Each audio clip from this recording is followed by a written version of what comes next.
Alan, first things first, a big congratulations. Today's news that you've accepted the offer to become head coach of the Ospreys on a permanent basis. You must be delighted. Yeah, I'm absolutely thrilled, over the moon. Really excited about the challenge ahead, humbled and honoured to be taking up the position as head coach of a club of such esteem as the Ospreys. Over the last 3 months, you've held the post on an interim basis.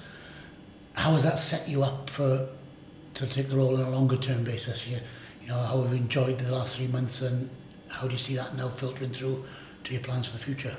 Yeah, it's certainly put me in a position where good knowledge of what we're about as a club and the values of the club in general. The players have been absolutely fantastic, and their response over the last 3 months has been superb.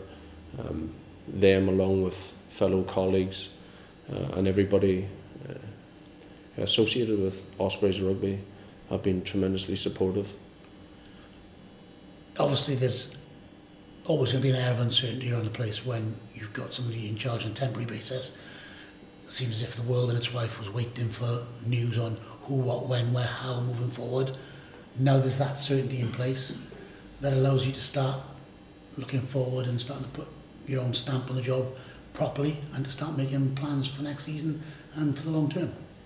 Yeah, and you know, it's about driving ourselves to be better each day. Obviously, we'll look at the changes in the squad that are required. There are players moving on, there are staff moving on, there are new people coming in, and it's about embracing all of those new challenges, looking to the future to establish ourselves as a force again in the Pro 14 and hopefully in Europe. How would you describe yourself as a head coach? You know, the experiences that you bring into the role. You've worked in some different environments, some world-class international environments, you know, in club rugby. You work with some big names. So what's your style as a head coach? How do you see you bringing all those influences together to help drive the Ospreys forward? Yeah, I think that experience in itself of seeing what is good and maybe what's not so good, and equally where we need to be in the future, and using those experiences to ensure that we're better in creating that environment. For me personally, the environment's tremendously important in how we conduct our business, how we prepare, how we treat people, but also how we drive one another. As a coach, I see myself as knowledgeable in terms of the game, but equally knowledgeable in terms of man management. It's probably the biggest factor or biggest improvement in me as a person in dealing with other people, being aware of my own strengths and weaknesses, recognising that I've got a huge red energy within me which is desperate to win, but ensuring that, you know, I'm getting the best out of other people, and recognising that, you know, individuals, players, staff, we all work in different ways. So how we blend that and how we empower others to be the best in their world means we as a team are going to be better in the future. The next question is meant with no disrespect to Allen Clarke, but in a typically Welsh way. Probably when you arrived at the Ospreys last summer as forwards coach, you'd hazard the majority of people who support the Ospreys wouldn't have really had any understanding or inkling or knowledge of who you are and where you've come from and what you've done. I think it's a common accepted the difference you've made as a forwards coach over the last 10 months has made people sit up and take notice. But do you look at it then, now that you'll be transitioning into a new role, that perhaps you have to go through all that all over again as you come under even closer scrutiny? Yeah, quite rightly as head coach. Bottom line is the buck stops with a head coach in any world, in any sport. But you know, I condition that with the fact that I've significant experience as a head coach. Coached Ireland A for a number of years.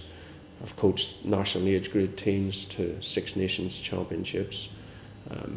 I've been a high performance manager running an incredibly successful programme in Ireland. You're seeing the fruits of that with the strength of Irish rugby at present. Most of those players have been through that. So that leadership quality that's required for a head coach, you know, I have that in abundance. It's now about blending that along with rugby understanding, along with other coaches, and as I say, all the support staff, to ensure that the Ospreys as a club is first and foremost, and what we do on the pitch on a weekly basis is right up there with the rest of Europe. I know you've settled in well into the area in the short time you've been here, and I know that you're now a regular at Ospreys Rugby Club, and I think this appointment, this news will mean you'll come under even more scrutiny when you pop into the clubhouse for a pint. But I think the welcome that you've had there and in the wider community has been a big part of what you feel about this region in the 10 months you've been here. Yeah, it's been overwhelming for my wife Carrie, my kids when they've been over, our daughter who's working in Murphy Tidville as a midwife. It's been absolutely fantastic. We've been blown away by the welcome we've received, the friendships we've made up in Ostragon-Lice. Guy by the name of Chris Kipper, who played rugby for Ostragon-Lice. He's actually a Scarlet, but he's become an Australian, if you like, to a degree. He probably won't forgive me for saying that, but I've been blown away by the general public, as I say, and their support and the welcome we've received in Wales, particularly in Ostragon-Lice, Llandarcy, and the supporters of Ospreys has been fantastic, and is definitely significant in terms of the decision and where I am now and for the foreseeable future, being very much part of the Ospreys. I think it's very easy to forget or perhaps underestimate the human element of everything when someone is involved in professional sport hundreds of miles away from home. Yeah, when my parents were over, they were equally impressed with the Welsh people, the welcome that they received. They could see the happiness in us as a family. And I think when you find where we are in life now, we being my wife and I, it's a special place to be, and that level of respect that you have for your fellow neighbours, the community that you live in, the environment that you live in, the people you work with, the player group that you're coaching, and that mutual respect is incredibly special. And as such, I'm determined that I provide the best possible service. I get the absolute best out of myself to ensure that I'm putting the Ospreys first and the team first. In your previous roles, particularly at the IRFU, there's a big focus on working with the next generation, developing players, and bringing through young talent to achieve at the highest level. Now, given the position where the Ospreys are today, do you think that was a big part of the attraction in you for the Ospreys and vice versa for you to the Ospreys?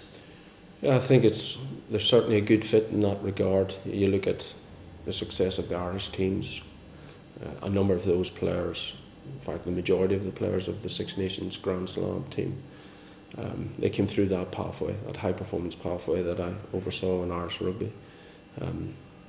If you profile our squad, I think top end, we've got quality throughout, particularly with our recruitment. And for us to compete with the very best in the Pro 14, the very best in Europe, we need to build our strength and depth, the quality of our strength and depth.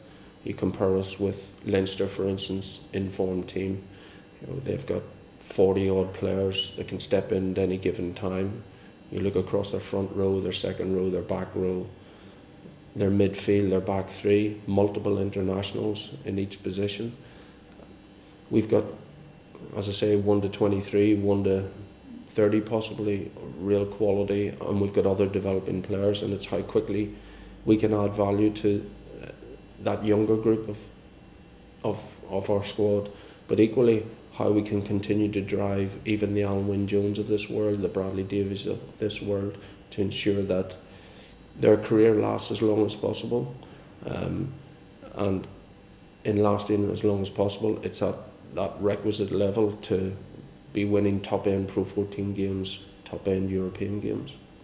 And it's probably a very topical discussion in terms of last weekend in Italy, in Parma against Zebra, where we were on the wrong end of the scoreboard by some way at the end of the day.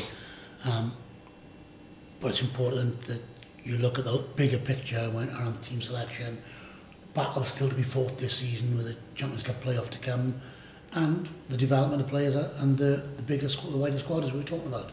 Yeah, I think it's important to say that we respect every game that we play. We go out with an intent to win every game that we play. Having said that, for the short-term health and morale of our group, it's a fantastic exercise, both in terms of giving other players exposure to Pro 14 rugby, and equally giving our senior players a much needed rest leading into the back 2 games of the season. So in that regard, short term, fantastic exercise for us, but equally, if not more so, long term, it really gives us clarity in terms of where we are and where we need to get to. And then we look a little bit further ahead. We've got Judgment Day, with due respect to that game, and the Blues, who also have other things on their mind, no doubt, at the moment. But the big focus, as far as the supporters are concerned, will be on the Champions Cup playoff, whoever we find ourselves playing next month. It's a big game for the Ospreys for this season, and hopefully to put us in to the main tournament in Europe next year. But whatever the outcome of that game, it's an exciting time for the Ospreys going into next season. Yeah, I think it's tremendously exciting. It's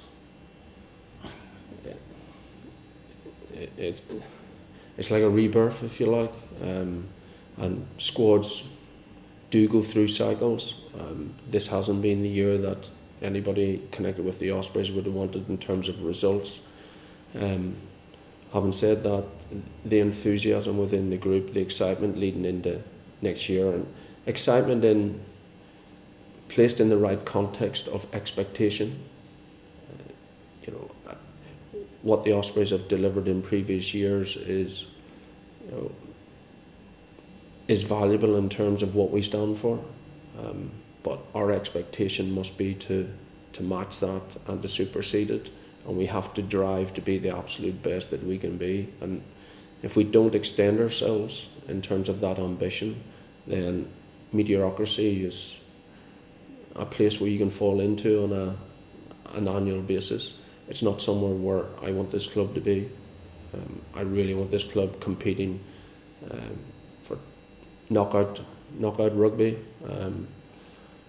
winning daily battles, weekly battles, playing a brand of rugby that attracts supporters back into the stadium and enthuses players alike. And for me, I recognise that we're going to come up against squads that have a bigger playing pool, have a bigger financial pool. But I believe if we play the game that we have the potential to play, that we can be a threat for anybody on a given day.